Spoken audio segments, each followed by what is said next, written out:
Betterment was built to answer the question, what is the best way to invest my money?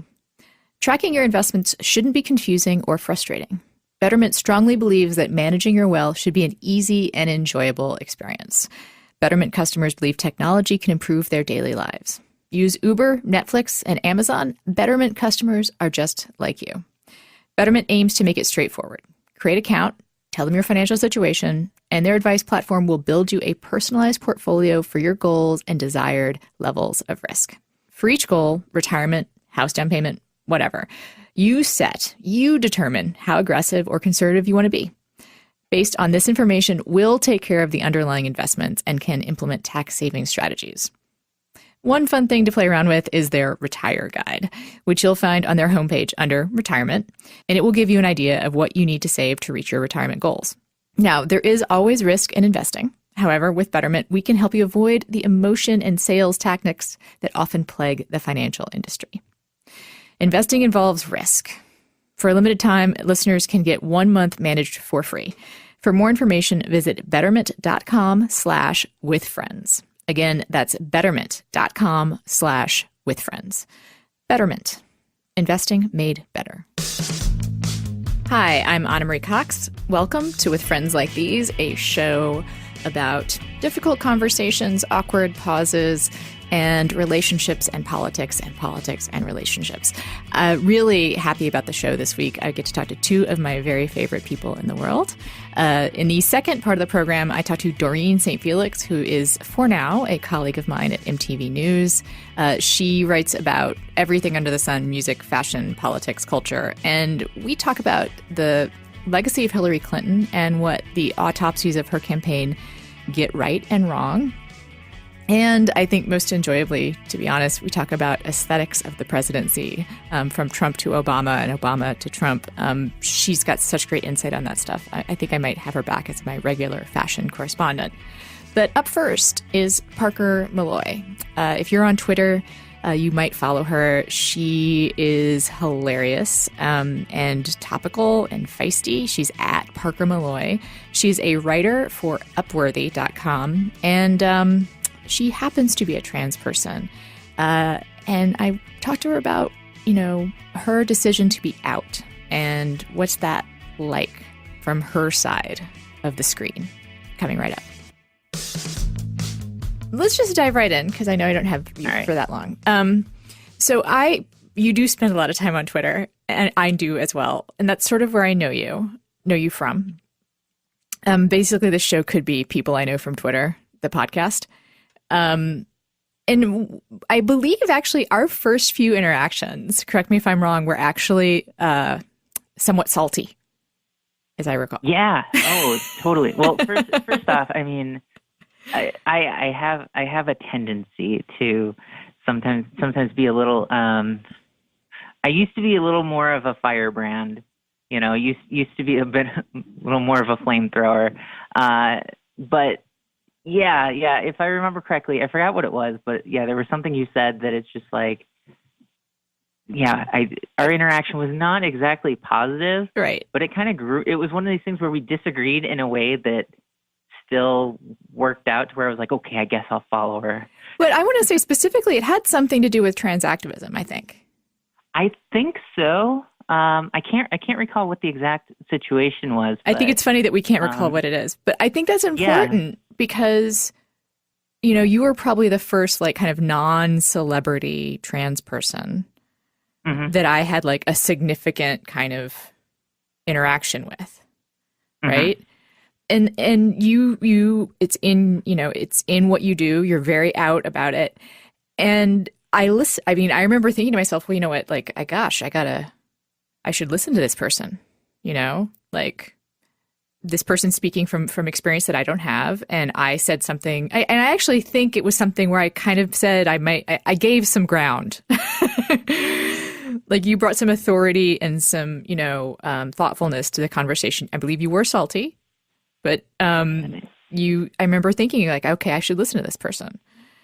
And the reason why I sort of mentioned this kind of specifically is because, I wanted to talk to you about the concept of outness and being out, but you being out is what made me kind of pause more than I would for someone else, which maybe isn't fair, maybe speaks badly of me, but it was important.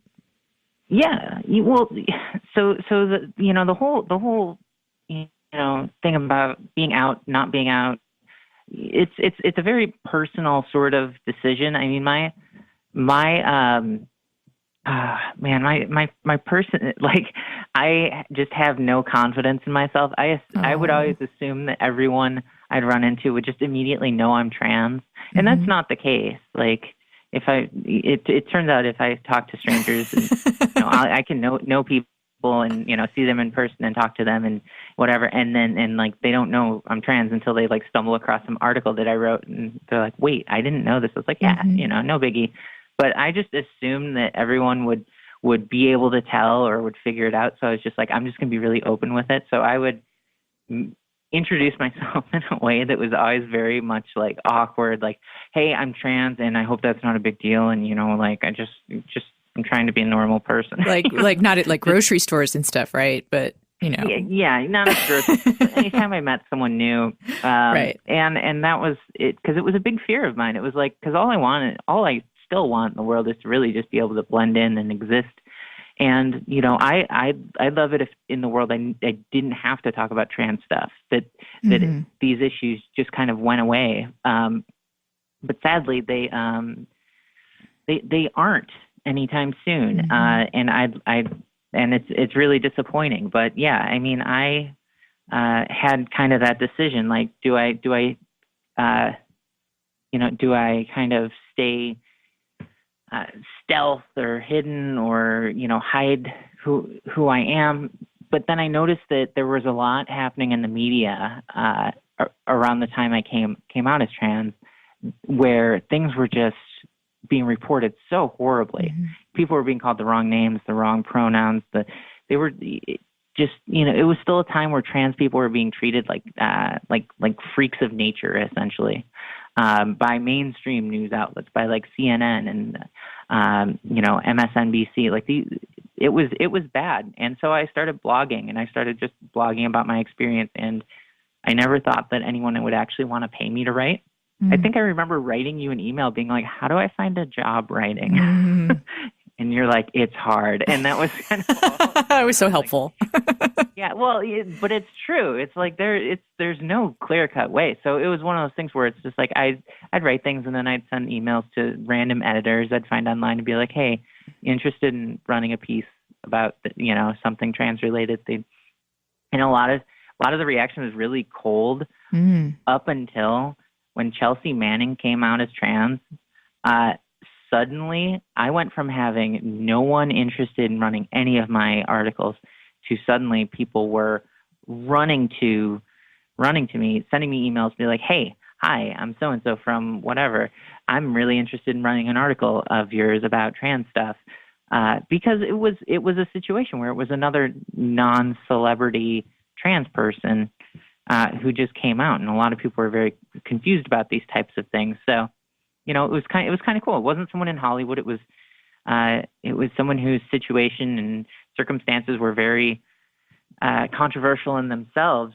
So then you add this layer to it, and it's like, how do we talk about this? And that's where I kind of came in and got a few writing gigs, and it's all kind of been, it's all kind of gone from there. And I never really expected to be so out with being trans, but that kind of what laid the foundation for at least a couple of years of writing about almost exclusively trans stuff, until I was able to establish myself and start writing and talking about things that don't have to do with trans issues.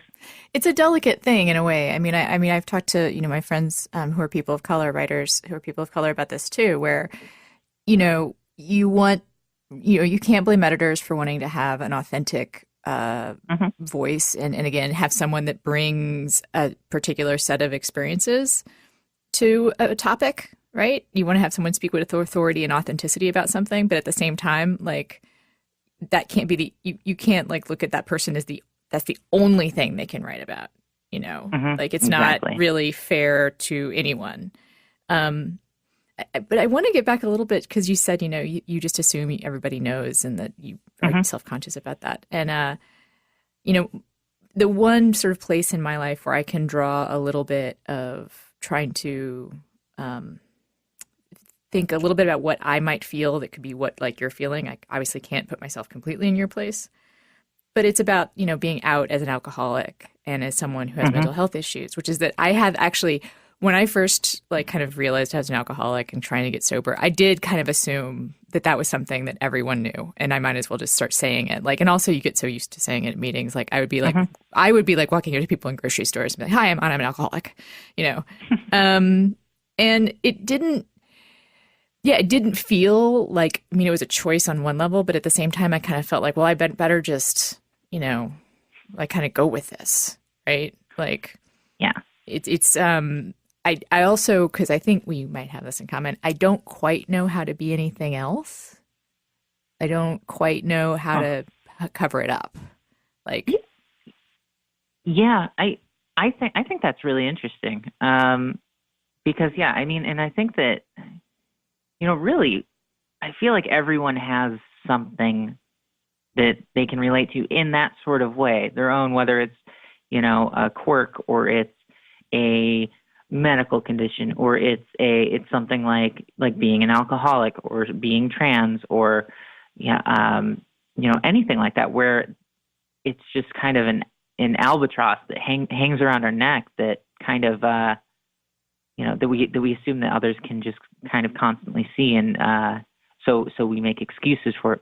We are open and talk about these things when maybe we don't need to, but maybe we do it for our own comfort or for the purpose of educating others, or to avoid. Which I think this is in my situation, it's to avoid a very awkward situation later.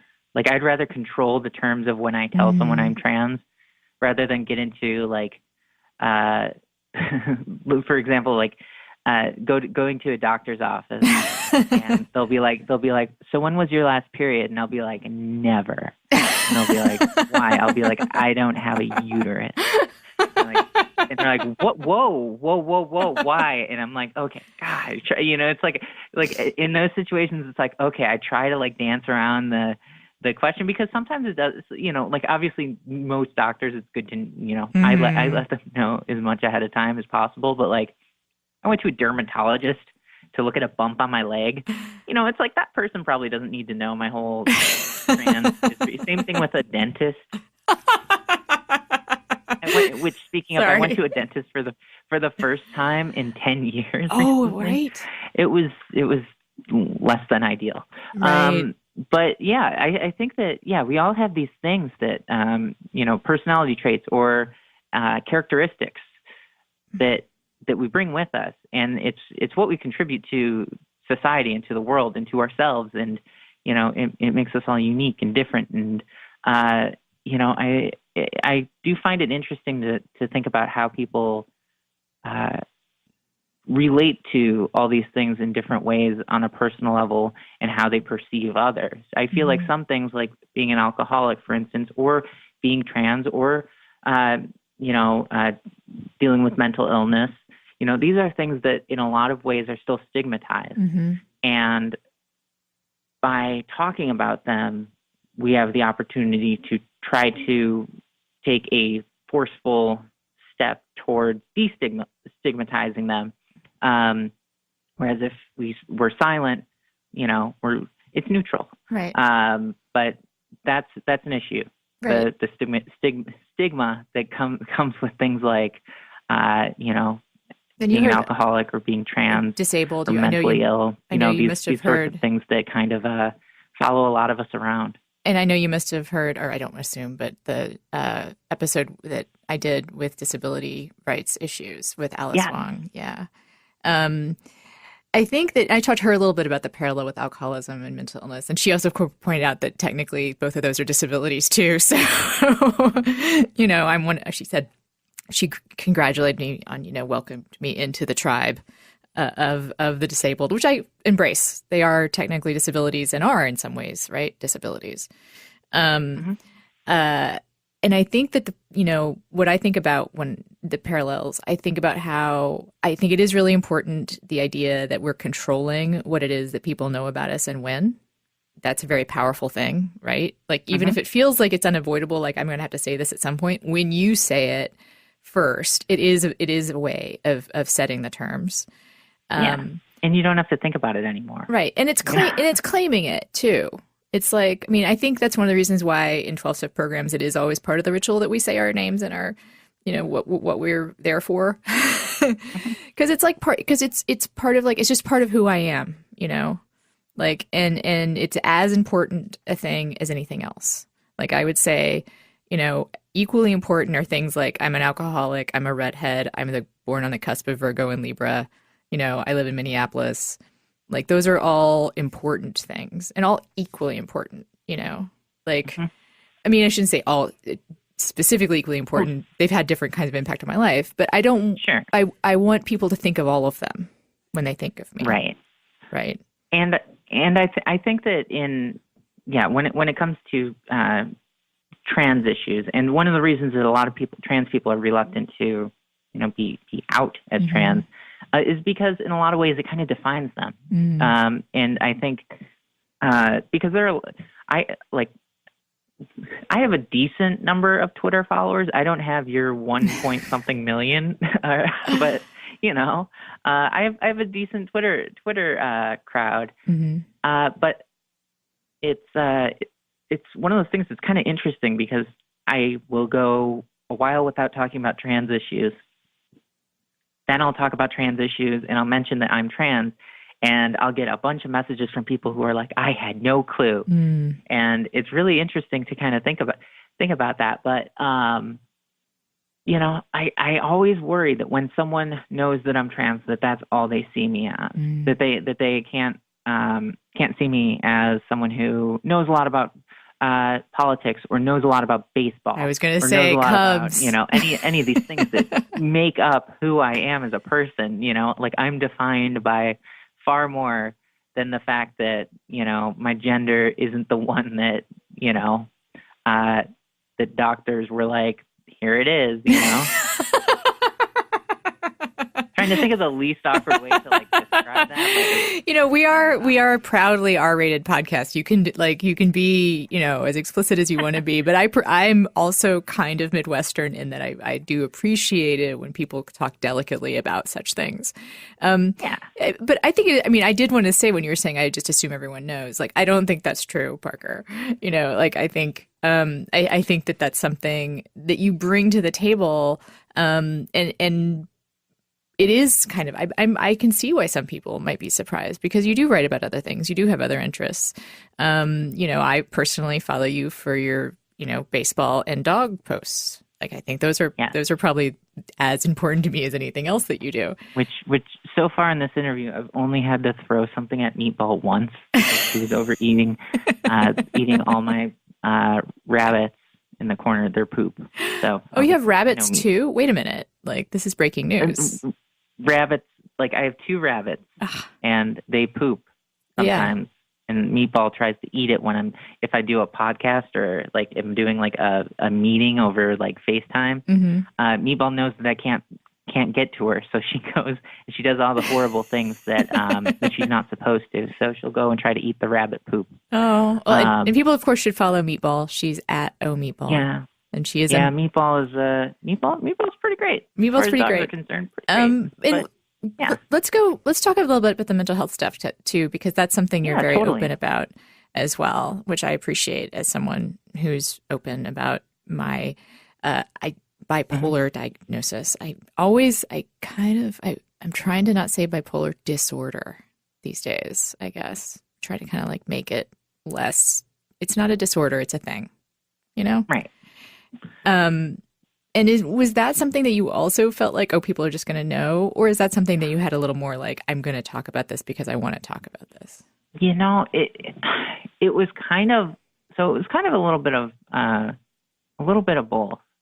So a lot of, and this ties back into, the trans stuff, because I get a lot of emails from people seeking help in various ways, or advice or whatever, who are trans. And like a lot of people will just make the assumption that coming out as trans, going on hormones, doing all this stuff, like that will fix everything in their life. But the truth is that it will fix a lot. But what you're going to notice are any underlying issues that still that are still there, that have nothing to do with being trans. So I tried to open up a bit about, struggling a little bit with, with depression and with anxiety, like really severe anxiety at times, to the point where I'll be like just about ready to go out the door, and then I'll just kind of be like, I can't do it. I feel sick. I'm going to throw up. Like it gets really, really intense. But I decided I was going to just kind of start talking about this because, a lot of the writing that I do over at Upworthy, some of it has to do with trans stuff. Some of it has to do with, just trying to build empathy. Is something I try to look for. How to build empathy in storytelling. And one of the things I kind of found was that the most powerful stories, the most impactful ones to me in like searching for stories, were ones where people just open themselves up. So, if I want to help people, and if I want to, be a net positive on society, I felt obligated, I guess, to open myself up, to be vulnerable, and to put myself out there. And it was, it was a lot easier when I had 5,000 Twitter followers instead of like 77,000, because it was like I would get a couple tweets a day, and sometimes they were mean. But now it's like, I've already opened myself up, so all this stuff is out there. All my flaws are out there to the world, and it makes me question, should I have opened myself up to the extent that I did? And it's something that I revisit every once in a while, because when you do that, people get this sense that they know you and they know what's best for you, or they view you in a different way than when you present yourself in a carefully curated, idealized version of yourself online. But the truth is that, it's like with my, mental health issues, it's like, it's hard to put on constantly put on like a brave face and pretend that everything is going okay, when sometimes it's just not, and sometimes I'll just be open about it, and like on my Facebook page the other day, I just kind of like straight up said, like, this has been a bad week. It's been really tough with my depression. I've been struggling, and here's what's been bothering me. And I just said it was a friends only type post, but it was something that I felt that I needed to do it just for the sake of venting, but also that it's just honest. And I feel that maybe there are some people who will see that and go, okay, I'm not feeling alone, because that's one of my biggest fears, is to be alone in any way, any shape. And as much as we like to decry online, that's just online and that's not in person, and it's not real life. It's like being online, that is real life. Like, some of my best friends, some of my favorite people in the world are people that I know only online. You're one of those people. Yeah. You're one of my favorite people in the whole world. Well, you're one of my favorite people too, Parker. And we've never met in person. Right. But it's one of those things that, if I want to be a good friend to others, I need to be, open about myself. So, basically curating my life in that way, in that open, honest way, is my attempt to be a good friend to those who I know and those I don't know. Yeah, I think it really matters. Again, sort of to go to the places in my life where I feel some, kinship around mental health and around being an addict, alcoholic. Like, I don't think people who are that way in public, people who have come out in whatever way that is a stigmatized identity, sometimes I think they don't realize what it means to those of us who haven't come out yet, right? Like, I mean, I think I'm going to start. Like, I think of David Carr, who was a good friend of mine and who was joyously in recovery, you know, like he lived his life in this completely open way and with such joy. Like he really showed me like that you could be a full person, that for some reason, like, you know, like I had in my head that if I got sober, for one, no one would like me because I wouldn't be fun anymore. And that it would be like this crippling thing, like to have to be sober all the time, right? And to have to like live inside sobriety. And he showed me that was not the case, you know? And then, like, you know, as I think we both adore Carrie Fisher, and she was so open about who she was. And again, like showed that, you know, these things that are stigmatized that feel like a prison when you're inside them, you know, are not and don't have to be. I 100% agree. That's, I mean, and that's the worst thing in the world, in my opinion, to me, is feeling alone and feeling broken, and seeing other people publicly, you know, acknowledge some of the same struggles that I've had has been a tremendous help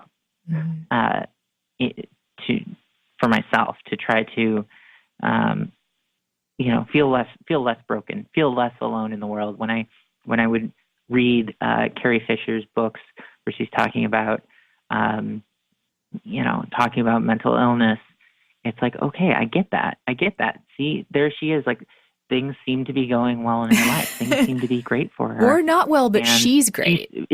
But she's, you know, but she still struggled with all these things beneath the surface that she then opened up about, which I thought that was really powerful to me. And it was really sad when she died last year.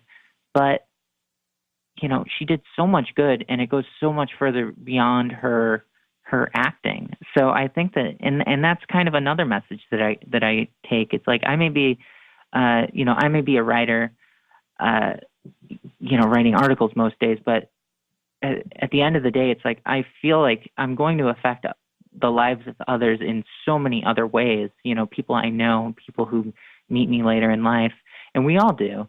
And so, you know, I try to think about how all these extra steps and these extra lengths and extra, you know, things we do in life can have a broad positive impact. And of course, I'm not perfect, and I'm not always a great any sort of role model. You know, like you said, like our first interaction was pretty salty. Yeah. And I, you know, used to get in all these like really, really wild, really over the top like internet fights with people. But I'm trying to like learn and grow on that and be better, because, you know, I see people doing good in the world, and I want to emulate that. I think that's a perfect note to end on. And I know you have to go. So are you going to the dentist or the doctor? I am going to the doctor. Got to get some stitches out. Oh, okay. Well, I hope you're well. Yeah. I remember actually you tweeted about the dentist thing, and I think I told you like I did the exact same thing when I was actually in my addiction. Like I didn't go to the dentist at all because it's this weird form of like lack of self-care. One of the reasons I used to not go to the dentist was after I came out as trans. I was always worried that anyone who got that close to my face would be able to just tell, you know, where it would be like, oh, I can see, oh, there's some facial hair, you know, like up until like I zapped it off with lasers and stuff. Oh, wow. So, yeah, it's funny how like those things, like those little things impact our lives. And I think that you don't really think about, you know. Other people don't think about, right. But I think about them constantly. Well, yeah. And more people than you realize think about it too. That's the powerful thing. But anyway, it's been great talking to you, writer at Epworthy, Parker Malloy. Be well. Snuggle Meatball for me and say hi to Kayla. Will do. All right. Thanks a lot. Bye-bye. Go Cubs. You're listening to With Friends Like These with Anna Marie Cox. So I actually use Squarespace myself. I used Squarespace before they became a sponsor. I use Squarespace because it's so easy. Like I've been using the internet and been building websites since before, like literally probably a lot of you were born. I did HTML code with my own fat little fingers. And so I have the experience to do it if I really want to. But these days, it's more confusing than ever. There's all kinds of like, portfolios and albums, and you might want to do a blog. You might want to do sales. You don't know. But Squarespace does all of that for you. They have beautiful designs. All you need to do is pick a template, insert your own content, insert your own photos, and you're done. It's so easy. Like I've actually farmed out some of the stuff to my intern to do, and we both can manage it without too much trouble. I didn't even have to explain anything to her. It is a beautiful all-in-one platform. There is nothing to install, to patch, or upgrade ever. Squarespace provides award-winning 24/7 customer support and will help you get your own custom domain with an experience that's fully transparent and simple to set up. Make your next move. Lock down your domain and create a website to launch that idea. Use the offer code FRIENDS for 10% off your first purchase of a website or a domain. That's FRIENDS for 10% of your first purchase of a website or domain with Squarespace. Doreen St. Felix, who is for now a colleague of mine at MTV News. So I wanted to talk to you because, we had a conversation about Hillary Clinton last year that was helpful to me. But I don't want to summarize your point for you. I think my position on her, just to put our priors out, right, before we talk about the new information, is that I've had a more positive view of her in the past. No, I shouldn't say more positive. It's just more sympathetic. It's not more positive. It's more sympathetic. As I've gotten older, I've kind of mellowed my own view of her, but she's always been problematic for me. And while I have a lot of respect for people who see her as a feminist icon, like that has not always sat particularly well with me. And you had something, as I recall, somewhat parallel point of view, but I don't want to put words in your mouth. So you want to give your priors here? Yeah. So that conversation which we had, it's almost a year to the date now. Wow. My argument was basically that I completely understand that the ascendancy of Hillary Clinton's career parallels the ascendancy of a sort of mainstream girl bossy kind of feminism. But I really balk at the idea that because these two things are happening at the same time, that they should be conflated or made to seem as examples of the other. Right. And another thing that I remember us talking about was just like, the slim generational difference between us meant that I had a different awareness of Clinton from a very young age. Mm-hmm. Growing up as a Haitian American in Brooklyn during the Clinton presidency in the 90s and early aughts, I was sort of like always told by different factors in my community that this person was not someone to be trusted, that in fact all the actors in that family weren't to be trusted. And I think that's where my lack of sympathy probably comes from.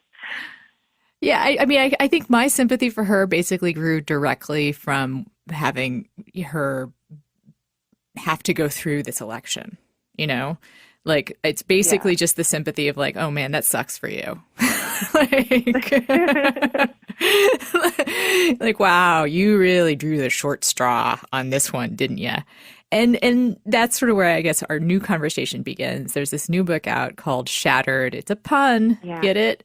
The doomed candidacy of Hillary Clinton. And I think the experience of seeing her go through the gauntlet of this election definitely kind of made me more sensitive to slights against her that seemed to be gendered. And I'll tell you right away, the first excerpt I saw from this book, I believe the lead sentence is, Hillary was so mad she couldn't think straight. And I was like, all right, well, not reading you. Like that sentence in and of itself to me was like, there's so many legitimate criticisms, but right off the bat, like I feel like the narrative is about like, I just, that sentence doesn't read the same to me saying it about a woman, and I sort of turned it off. But I'm curious what you think of the narrative that's coming out about her campaign now, which is that mismanaged, no coherent theme, badly managed, people like too concerned about, position, and too concerned about, how things look. To me, a lot of that, and again, I think it's just because having seen her go through this and having seen a bunch of criticisms that do seem pretty gendered to me, like I couldn't help but read a lot into this. It's like, would you be saying this about a guy? Like, would you? And that's that I can't help but have that be the frame that I see through right now.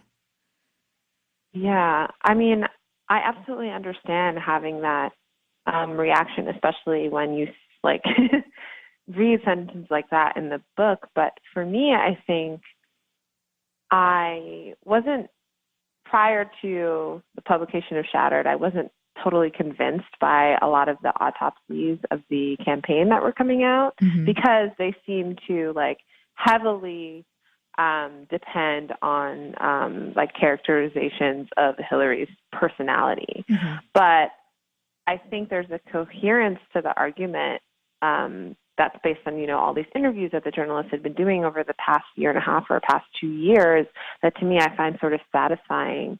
A coherence that I think illuminates what we all sort of sensed, right? Like there did seem to be, like, for example, when Clinton got sick in September, it seemed to kind of like catch a lot of her staffers by surprise as much as it did the public.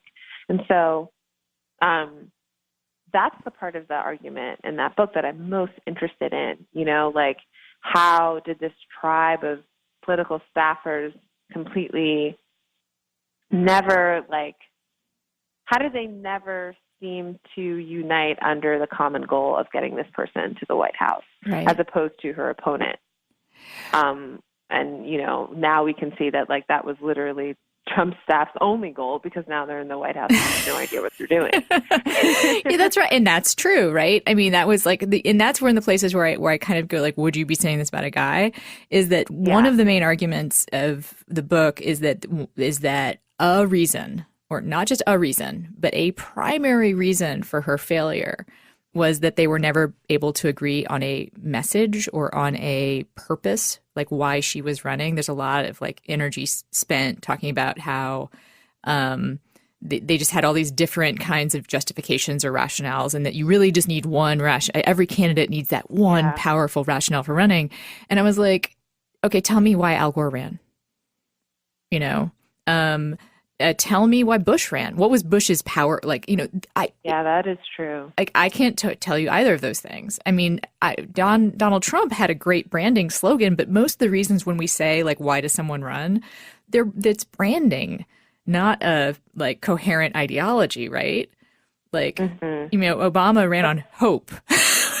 Like that's not a coherent policy really platform.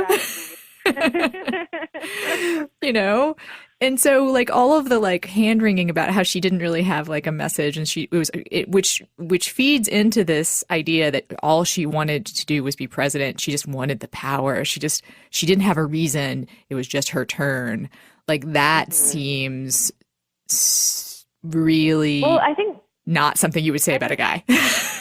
Yeah, I just want to quickly say that I think what's like lurking underneath that critique of Hillary Clinton's campaign is that her message was that she was like the most prepared candidate in the history of presidential campaigns, right? So anytime, you'd be watching a debate and some question would come up on which, Trump would just like sit there and like make things up off the top of his head, Hillary Clinton actually had informed and seasoned responses because she's literally done all that work before. But the problem with that kind of message, for lack of a better word, is that it's not exciting. It doesn't incite people to gather around the candidate in a way that they did around Trump, right? Like nobody just wants to like vote for someone because they're good at their job. There have to be other things. We had no idea that Obama would be good at his job when he was elected. Right. And because also, he hadn't done it before. I mean, I do think that maybe next time around, the message, I'm going to be capable, might be a little more exciting because we'll have had, That's true. 4 years of like, Ahead of her time. we'll have had like 4 years of disaster. So I think, hey, I know what the job is and I know how to do it. Might seem more compelling to people. But I want to say, like, also, I don't think we should ever, forget she did win the popular vote. So that message was compelling to some people. But it's true, it wasn't compelling to the right people, right? It wasn't compelling to this Rust Belt group of, disaffected white people who had various forms of anxiety and who were middle class. Yeah. I was going to say that kind of reading the writing that I did on Clinton last year, I wonder if a class or a group of young feminist women, young womanist women, young women of color might have I think there might have been an overdetermination of how much it mattered that Hillary Clinton reached out to women of a certain class, women on the coast, women who were highly educated, women who were of color and not sometimes, because I do think at the end of the day, like, she just had that contingency of voters in the bag, right? There was just no way that the majority of those voters weren't going to go to the polls and vote for her that day. And so I think that a lot of feminists ended up getting caught in this like void, this conversational void of trying to evaluate whether or not Clinton was a feminist when that wasn't even the question that was most important to how she was going to win this candidacy, right? It's like at a certain point, the presidency of the United States of America is just not going to be relevant to the question of feminism. And maybe if there had been questions that were much more focused on questions of class and regionalism, maybe we would have approached a more appropriate way of putting her through the gauntlet last year. And there is the fact that she lost white women, right? I mean, yeah. Which still kind of, I mean, I shouldn't say it blows my mind because in a way it doesn't surprise me at all. Like, she was the wrong person to make the argument to white women, Mm-hmm. I mean, I think there's a lot of different sort of ways to unpack that. One of them that I think is important is that gender identity isn't as collectivizing, I think, as other kinds of identities. I think that women I don't know if this was something that the Clinton campaign, like you said, like overdetermined or assumed that they had that group in the bag. But that was a very dangerous assumption to think that, because I think it's been pretty clear throughout history that you cannot assume that women will be supportive of other women, and that she needed to make a different argument than that. I mean, I think there was a certain kind of person, and I know these people who really responded to it's I'm with her, stronger together, it's her turn. And, I met women all throughout the campaign who were really moved by it, who got tears in their eyes and had profound attachment to the idea that it felt like that there was going to be a female president. But in the end, that did not move a lot of people, clearly. I mean, I don't know what would have the white women that voted for Trump. I'm not sure what she could have done, to be honest. Like it was a foregone conclusion. You mean? Well, because it's her, like because she's brings a particular set of issues and baggage to the table that she has. Mm-hmm. I mean, in part of it, in it's unfortunate because when I'm about to say the stuff I'm about to say, like, I feel like a bad feminist because I think these things are tied up with her gender, but like the untrustworthiness and the power hungriness, like that stuff that like she's done, her curse is that she has done a lot of the same stuff that other politicians do, male politicians do, but she gets the bad, rep for it. Right. Like, you can name almost any negative attribute of Hillary's, and it will be true of not just most male politicians, but like specifically Trump. Like, she's secretive and vindictive, right? Okay. Yeah. So is Trump, right? Like, she happily plays, pay for play politics in the sense that she's happy to sort of, accept a donation in exchange for access. So did Trump. She's incredibly insular. So is Trump. Like, the only way the ways she's different from him is the fact that is the positive stuff, right? Like, she is capable and smart and curious about the world.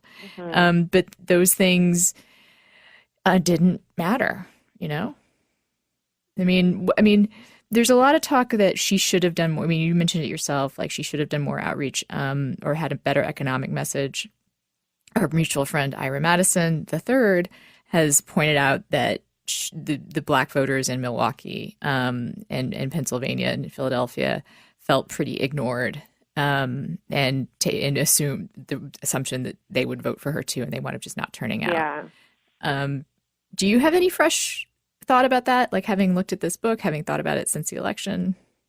Yeah, I mean, I think to maybe kind of like recapitulate my point earlier, but to sort of like telescope it on that specific community of voters, I think the Mothers of the Movement campaign moment is an example that I'll use.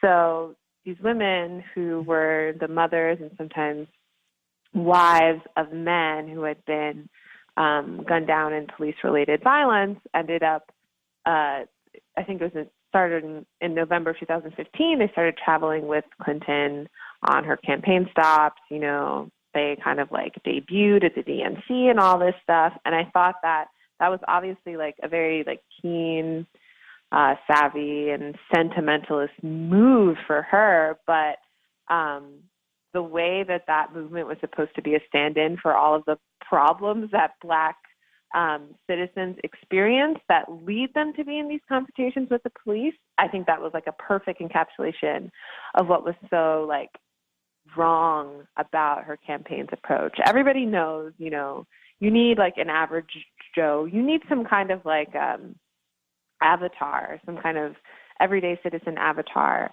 for the policies that you'd like to bring to certain communities of voters. However, I thought, especially at the time, it was like a very, very heated question, Black Lives Matter in these communities. I thought that instead of, talking about police community relations or talking about like economic initiatives or talking about the ghettoization of American cities, just kind of like locating that huge knot of problems within these, this like symbolic figure of Mothers of the Movement was like a bit of a misstep. I thought that they were given, I think, too much of a burden to carry for this candidate who had to undo, more than 2 decades worth of conceptions about how she interacts with these Right. communities. And what Ira was talking about, that New York Times article where they like interview the guys at the barbershop who just like didn't vote because they hadn't felt that they'd been reached out to, that's exactly that. Communities are specific. You can't just like create this like grand national narrative around the many, many problems Black people experience in this country and expect everyone to connect to that narrative or expect everyone to feel seen. And yeah, I thought that the broad strokes were too broad. Right. And as I've, told this anecdote many times, but I think it's important, is that you can't, if your pitch to Black voters is the other guy's a racist, that's just not much of a sales. Like, that's because everybody knows it. Right, exactly. Like, Black people are like, oh, really? A racist in the White House? Yeah, that would be horrible. Gosh, never had that before. Wonder what that'll be like. I hate to laugh about it, but it's true. Like, that was her pitch, right? Yeah, and then I think that's why we see such a, big generational difference between younger Black voters and older Black voters, right? Because these younger citizens, they've come to demand more of their politicians. they're engaged in these new ways via grassroots organizing and via the internet. And I think that, it's not good for the Democratic Party that there are young Black people who are not excited about it, who are thinking about being independents or maybe even looking towards the Republican Party. Or socialist, for that matter. I mean, I've also seen that. I mean, and I also think that this conversation that you and I are having right now is not being had enough in the autopsies of Hillary's campaign. I think that the race issues gets talked about primarily as a question of the, working class white people and what Trump did to appeal to them. And the part about not exciting people of color and also what that means for the future, right? Exactly. Is not something that Democrats are, at least in the national conversation that people have on Twitter and that national political reporters have with each other, which is pretty accurately reflected on Twitter, actually. That critique isn't getting made. Like, I feel like it just drops out almost entirely. Like, you talk about the mistakes she made as a candidate and not going to Wisconsin and Pennsylvania, but that's read entirely as not going to Rust Belt cities to appeal to white working class, not the message that I would see, like, and that, Ira pointed out, which is not going to Milwaukee, not going to Philadelphia, not going, or she went to Philadelphia, but, not doing outreach in the communities of color in those Rust Belt states, which could have gotten her there. Yeah, absolutely. There are these margins that were just like so small and completely, it's just a number of people of color who didn't vote that day. And that reminds me, when Ira and I still had Speed Dial, the podcast, we had Leah Wright Rigueur on, and she is a scholar at Harvard, the Kennedy School there, and she, wrote this book called The Loneliness of the Black Republican. Mm-hmm. What was so interesting in our conversation with her was that she was anticipating, right, this polarization that, especially after, like, what can only be described as both like a spiritual and ideological spike in Barack Obama, that come down is harsh. And so all of these, I thought it was like a very critical time for the Democratic Party, not just Clinton, to really double down on their commitment to these voters. And that's not what they did. They were completely just like ignored and kind of like shuffled off to the side. And like, I mean, even the way that the party is going in this like post-mortem year is even more alarming in my opinion, because like, it's not a foregone conclusion that Trump will not be president again in 4 years, or that someone like just as bad as him won't gain that office. You're listening to With Friends Like These with Anna Marie Cox. I was actually really excited to get Blue Apron as a sponsor because I am not exaggerating. Okay, maybe I'm exaggerating just a little bit, but Blue Apron sort of saved my marriage. I live in a 2-income household. We are both incredibly busy all the time. We both really, love our jobs and thrive on that fulfillment. And that can mean that sometimes, other priorities fall aside, like grocery shopping and making dinner for each other. And it was a real source of friction, like who's going to make dinner? What do we have in the refrigerator? Do we have enough time to go out and buy new stuff? So finally, we got a Blue Apron subscription. And, it just takes all the thought out of having great meals. We're no longer kind of just like making an omelet with leftovers. We're not ordering out, 5 times a week. The ingredients are there. They're pre-proportioned for you. The food is delicious. It's a wide variety of stuff. They have everything from, Middle Eastern to pizza to, Asian inspired foods to kind of your upgraded blue plate specials like meatloaf or chicken sandwiches. And you know what? Like John and I have found that having all of that done for us allows us to concentrate on the part of cooking that's the part you do together. Like, one of us can be chopping vegetables and we can have a conversation like, how did your day go? And it's not like underlined with this tension of, resentment about who had to draw the short straw to cook dinner. Research shows that Blue Apron families cook nearly 3 times more often than other families. And those who spend a lot at restaurants or other high-end grocery chains can now spend under $10 a person per meal. And again, that's less than $10 a person. Blue Apron delivers seasonal recipes along with pre-proportioned ingredients to make delicious home-cooked meals.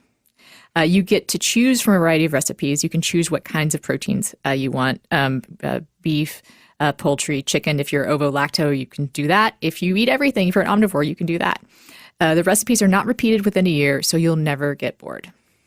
Blue Apron has several delivery options, so you can choose what fits your need. There's no weekly commitment. You only get deliveries when you need them. Each meal comes with a step-by-step, easy-to-follow recipe card and pre-proportioned ingredients that can be prepared in 40 minutes or less. And I'll just be honest with you, like, they are a little generous with that time frame. Like, you might just want to give yourself 45. Just saying.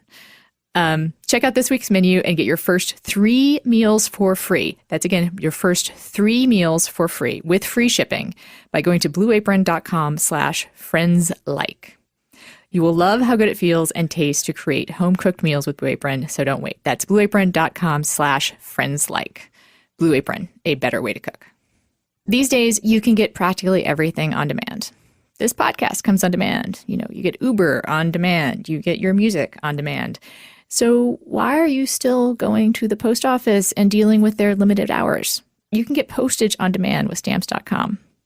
I was just talking about how, with my husband and I have these great fulfilling careers, and it means I spend a lot of time on work. So my hours are kind of weird sometimes. I mean, that's the good and bad thing about it. Like, I can sleep in, but, I have to wind up working late. And that means I have to mail packages and the post office is not open. So I can use Stamps.com and I can mail merchandise to people. I can correspond with publishers about the books that I need or want to send back. It's great. And it's easy, and you can do it from your desk like I do with Stamps.com. You can buy and print official U.S. postage for any letter or package using your own computer and printer. And unlike the post office, Stamps.com never closes, and you can get postage whenever you need it, 24/7. So right now, use my name, Friends. That's actually the name of the show, not my name, but use Friends for this special offer. 4-week trial. It includes postage and a digital scale. Don't wait. Go to Stamps.com. Before you do anything else, click on the radio microphone at the top of the homepage and type in Friends. That's Stamps.com. Enter Friends. Stamps.com. Never go to the post office again. The other thing that occurred to me to talk to you specifically about is the aesthetics of Trump, which is something you've written about also. And you and I have conversed about as well. I am fascinated by them, as you are. And the article that I know we shared was one about dictator chic. And you also wrote your own article, but the article about dictator chic actually was by an interior designer who went through and looked at, the houses and homes of dictators around the world and was like, that's what Trump does too. But what your take on Trump's aesthetic is what? Well, I can paraphrase from the article that I wrote, which I guess at this point is 4 years, not 4 years, excuse me. It seems like it. It seems like it. The article is 4 months old, and the topic will always be evergreen, right? Because Trump and his family have become sort of icons of style, taking that term as loosely as you will. And I think icons is totally appropriate, and then style is like, that's a really general term of style. Style is a neutral term, right? There's bad style and there's good style, and there's ostentatious style, and I think that's what Trump projects, although I don't think that I think that if you were to ask him, he wouldn't have a definition of what his personal style is. Because I think for him, style is always only an indicator of moneyedness or wealth, right? So that's why when you go to his really shitty restaurant, there are paintings that are just copies of very kind of hyperbolically lush Renaissance scenes, right? So nobody those are the paintings that you see when you go to that one aisle in Target, right? That grandmother sequence. Yeah, and it's like parodies of Renaissance style almost. Exactly. It's like it's what if you only knew the term Renaissance style, like what you would think it was. Yeah, that's what you would gravitate towards. Yeah. It's a combination of both like Frenchness and Italianness, but not in the way that they manifest like in the 21st century. And I think the regression that we see when we look at, photos of like the Mar-a-Lago or his penthouse in New York City, or even the small changes that they've made to the interior of the White House, you see someone who like transmutes their insecurity into the surroundings around them, right? So they're just like the furniture, the painting, the gold, it's so loud that it like basically speaks for itself. And that's like absolutely the opposite direction that style has taken in the past century. Everything is like more muted and subdued. People don't really have gold in their homes anymore, especially wealthy people. If anything, they've moved to blacks and whites and grays. So Trump completely, he goes in the complete opposite direction of wealth as we've seen it manifest through personal style like fashion, but also styles that we see in homes and business places and that kind of stuff. And I guess that's always been part of why when people talk about how he has to sleep, on the campaign trail, he always went home to Trump Tower, and all these weekends he's spending at Mar-a-Lago. I think it has to do with the style, I think it has to do with where he feels comfortable. And it turns out even like a tacky hotel room isn't tacky enough for him, isn't gaudy enough for him. Like he needs to be where he needs to be at Trump Tower. He needs to be at Mar-a-Lago. Like in the White House definitely isn't enough for him. He needs to be surrounded by these signifiers of wealth and comfort and security. I think, we're psychoanalyzing, but that's one explanation to me, because I don't think he's ever going to well, I'd ask your opinion. Like, what do you think his style, the impact his style is having and his aesthetics are having, like on the White House, on the presidency? So I think if anything, if there is an impact that Trump's style is having on both the presidency, but then also just like the populace at large, I think it would be a repudiation of overt wealth or lavishness. I've actually read a couple of interesting articles by fashion critics who anticipate that people will kind of like move away from gold and color and these like very bombastic stylistic displays in response to the Trumpian aesthetic, basically, which makes a lot of sense, right? Like if you're autocrat, you see in stylistic and fashion studies, whenever the autocrat like projects one kind of way of looking, often the people kind of respond by doing something else. And so it's funny, I don't think that there are very many people, especially in the wealthy class in America, who like even still lean on those aesthetics anymore in the first place. So you have both poor people obviously being really upset when they see the excesses of Trump's style, but then you also have wealthy people kind of like lampooning him and judging him, because if he were a real sophisticate, if he were up to date in his cultural references, his places wouldn't look like that anymore, right? Like that's like, it's like an SNL version of what a rich guy would look like in the 21st century. It's very dated, it's very regressive, and it isn't imaginative, which all good stylists have good imagination.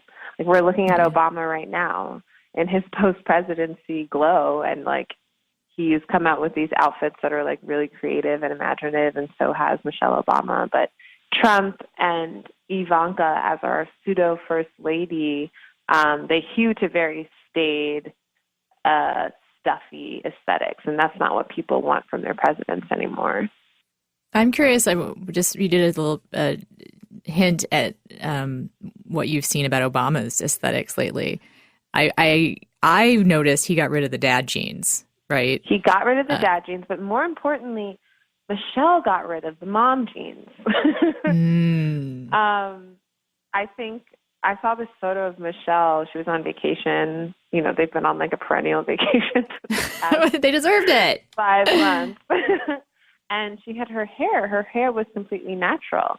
You know, it was in its natural textured state, and that was a really big deal. We've never seen Michelle Obama with her hair like that, and that's, of course, because the nature of the role that she was in kind of like forced her to look a certain way. And for a Black woman, that often means pressing your hair, straightening it. And also, I think it has meant for her always being stylish, but sometimes having to like sway more towards like matronly silhouettes, you know, the kind of like pencil skirt or I don't know like, about matronly, but dress. definitely. And now, like, there was one day they were out in New York City and they were both wearing matching pantsuits. Wait, I have to look this up. It's an amazing photo. I'll send it to you. And Obama, you know, he has like 2 buttons undone, which he never really did when he was president. The fit is a lot more European. So it made me think about, as much as we thought of Michelle and Barack as like maybe the most stylish presidency in American history, they were also muting their style in a certain way. They weren't going like too coastal or too fashiony. But now I think we're just going to be like, I can't wait to see Michelle in Comme des Garçons, you know? Yeah, I mean, I think it's funny because they were basically, you know, Michelle's go-to, you know, off the rack designer and during her time in the White House was fucking J. Crew. Like, I mean, there's not a whiter brand, right? Like, I struggle, like maybe Oshkosh, like, I don't know, like it would have to be some kind of like farming implement brand that would be more white. But she definitely, like, I was going to say not matronly is one word. I don't think she ever, I would say I don't think she ever dressed matronly. I think she always had kind of some sass to her, like some wit. Yeah, that's fair. And humor to her dressing, meaning like a little bit of creativity, a little bit, you know, winks to certain kinds of styles. But it was definitely within the boundaries of like pretty preppy, right? Like you know, Muffy's mom at the country club could wear the same outfit, you know? Yeah. And now, like what I'm hearing from you, and now that I think about it, I'm also, they're wearing stuff that you would not find at the country club. Yeah. Do you think they couldn't wait? Do you think they were like, do you think they had these outfits in their closet and were like, man, the day we could already tailored, just waiting for November 9th. Oh my God. I mean, and there were also moments in Michelle Obama's style evolution specifically where she would insert like really furtively avant-garde looks. She often, you know, she works with really young designers, which is something that like the like fashion world doesn't like to do all the time, you know, but she would work with designers who were like straight out of school or sometimes still in school. She also worked with a lot of like non-American designers and introduced very new Afropolitan prints and cuts to her dresses at the White House. So she always, even though she like had to be a J. Crew model for 8 years, she found ways to wear designers that were definitely like off the beaten path for a woman in office like that. And you think she's just going to continue? Like, I always had a feeling that she did rein herself in as first lady in her personality as well, too. Like, because, you know, you and I would never forgotten, but I think a lot of people have. Like, she was the powerhouse superstar in that relationship for a long time. I will never forget that. I will never forget that. Mentor. Law school first. Yeah. Yep. She was successful first, right? She was bringing home the bacon first. And that, you know, I'm sure if nothing else, the marriage is definitely a partnership. Like, you can see that in the way that they relate to each other. So I don't think like she was like, I'm going to take a step back and you're in control, honey. But it was more like, this is your thing. Being president is your thing. It's not her thing. No. I mean, I'm looking forward to people are all like, I wonder what Obama's going to say. I wonder what Barack Obama is going to say about Trump. I wonder what Barack Obama is going to do about Trump. I cannot wait for Michelle to let loose. I know, right? Like, sit down with Diane Sawyer and just give us all the tea for an hour. Yeah. Remember the speech he gave? Like, that was probably one of the best speeches she's ever given. Yeah, and it was just an extended subtweet. Yes. Well, not even so much sub. It was like a reply, Yeah. But I think it was such a great rhetorical direction to go in, to go to, in that she never used his name, right? Yeah. Because ultimately, if we walk away from these next 4 years or possibly 8 years or who knows more, if we walk away from this period of American time without realizing that Trump was not just one man, that he was a phenomenon, we'll have failed. And so I think in that speech, the way Michelle Obama talks about, she references him as a singular person, but also references this tide of racism and all of these like incredibly dehumanizing ideologies that are springing up again in America. I think by doing that, she did something that, I think Clinton probably should have done, which was to recognize that this was a movement and that the movement had origins going back much earlier than like whenever Trump bought the Mar-a-Lago. Yeah, I think I like that formulation, that if we wind up thinking this is just Trump, like, we will have failed. It isn't just Trump. And the thing I always, again, I know you never forget this, but I always like to remind people in the audience and other political, pundits, is that even if Hillary had won, this country would still be as racist and as divided and as sexist as it is now. Like, that was there and is there and needs to be dealt with. And the day that Trump leaves office, it's up to us as to whether or not it still exists then. And I was so profound, I've stunned you into silence. So I will end there. Thank you so much. I've been itching to be on this podcast. So. Yeah, and it'll happen again, I promise. And that's it for the show. Thanks, as usual, for making it to this closing. I really, really appreciate it. If you have any comments or feedback for the show, you can tweet at us, which is really me, at Crooked Friends, at Crooked_Friends. You can also tweet at me directly, Anna Marie Cox, at Anna Marie Cox.